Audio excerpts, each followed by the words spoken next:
Welcome to this explainer. Okay, let's jump right into a pretty uncomfortable truth about your money. From day one, we're taught that the absolute smartest, most responsible thing we can do is just save our cash. Stick it in a bank, don't touch it, and just let it sit there safely. But what if playing it safe? What if just doing nothing with your money is actually guaranteed to reduce its value? Today, we're breaking down exactly how that happens, and more importantly, what the data says we can do to fix it. So picture this. You've got a crisp 1 lakh rupees sitting in your savings account right now. You pull up your banking app, and that number is right there, staring back at you. It feels safe, right? Untouchable. But we really need to rethink what safe actually means in our current economy. Because that nice round number on your screen, it's definitely not telling you the whole story about what your money will actually be worth in, say, 10 or 20 years. It's what financial experts actually call the savings illusion. We log in, the balance is totally flat and unchanging, and it gives us this really comforting but totally false sense of security. You put in 1 lakh, and a year later, yep, it still says 1 lakh. The number hasn't dropped.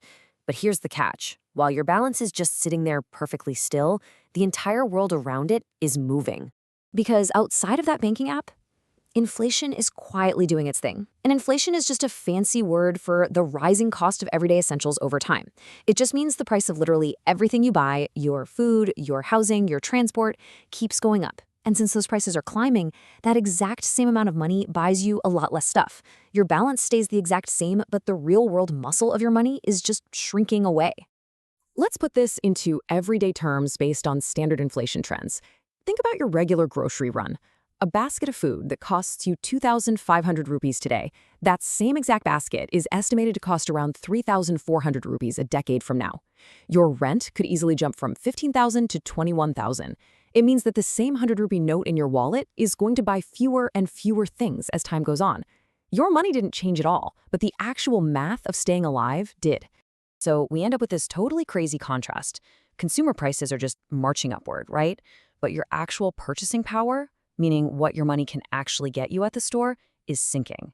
As everyday costs go up, the real utility of your static 1 lakh drops right along with it. It's like your money is stuck on a treadmill that keeps speeding up while your savings account is just standing perfectly still. And here is where the math really turns against us. If we look at recent source data, headline inflation is humming along at around 3.36%. But those massive traditional brick-and-mortar banks, they're paying out a microscopic 0.38% average yield for you to keep your cash with them.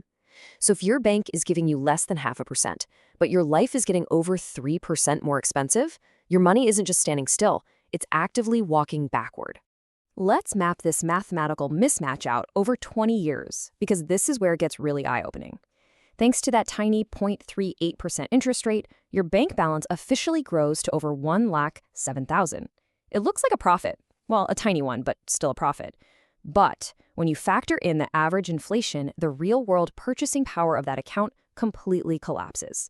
It drops by nearly 45%. In terms of what it can actually buy, your money is now worth closer to just 55,000 rupees. And just to add a little insult to injury, there's one more layer here: phantom income. Even though that tiny trickle of interest your bank pays you absolutely does not keep up with inflation, the government still classifies it as ordinary income.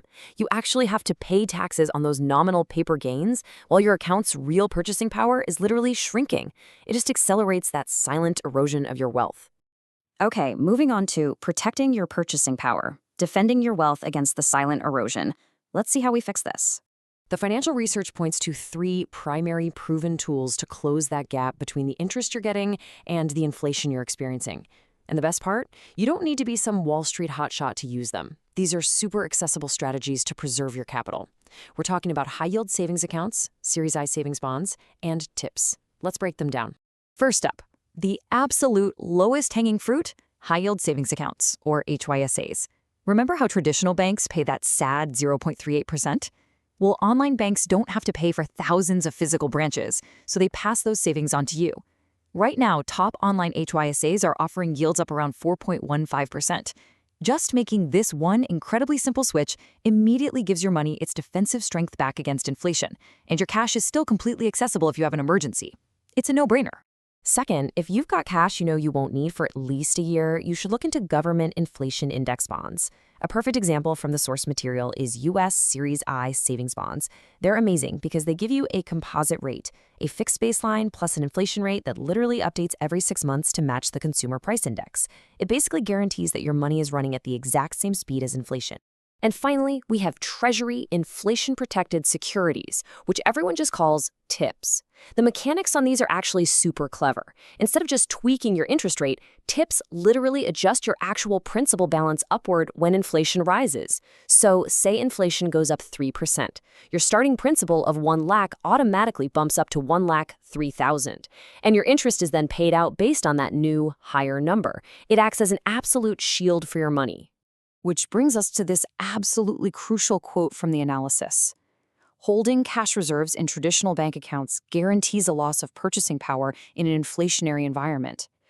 Doing nothing is an active choice, guys. Leaving your money in a traditional, low-interest account is not a risk-free decision. You're effectively choosing to let your purchasing power slowly fade away. You worked hard for that money. It should be working hard to keep its value for you. So it's really time to stop looking at that static number on your phone as the ultimate measure of your financial health. Whether you move things over to a high-yield savings account, grab some I-bonds, or look into TIPS, take action. Ask yourself the hard question. Your bank balance is safe, but is your purchasing power truly safe? Thank you so much for joining me for this explainer. I really encourage you to log off right now and go take a hard look at where your savings are sitting today. See you next time.